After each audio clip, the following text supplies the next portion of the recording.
Ага, вот. Они тебе сейчас напутствие скажут. Да, обязательно. Так, мы вчера не приехали, не сумели. Сегодня приехали. Поздравить тебя с днем рождения. 15 лет это уже много. Достаточно. 15 лет. Чего ты? Ну, конечно, она уже взрослая девушка. Да? Вот. Хочется пожелать тебе в первую очередь здоровья, хорошей учебы, отличной. Ну уж прямо не, как говорится, не изнывай в учебе, уж прямо не умирай так, чтобы у тебя были одни пятерки. Но учиться надо. Чем лучше, тем... Да, чем лучше, тем еще лучше.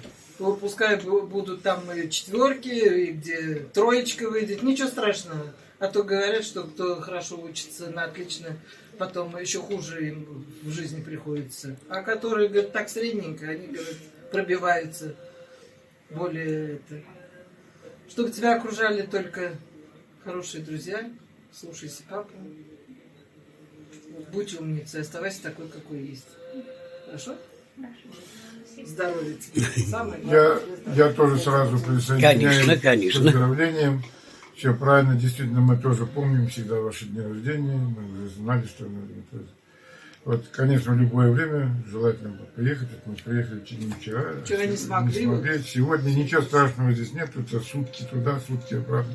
Я присоединяюсь тоже к словам, что сильно так уж напрягаться не надо. Ну, учиться надо хорошо, прилежно. А раз прилежно будешь учиться, оно само будет даваться.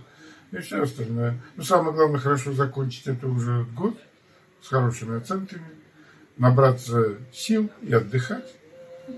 К нам приедете. Аминь. На лето. Аминь.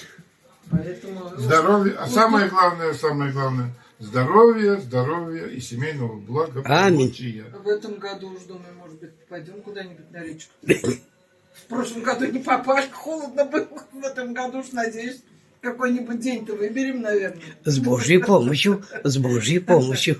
Ну ладно, давайте. Всего доброго. Тебе, семье вашей. Дружите между собой. С Аминь. этими сестрами, чтобы отношения, самое главное, было хорошее. Аминь. Это Аминь. самое главное.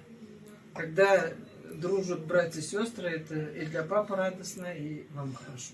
Вот это вот самое главное, мне кажется.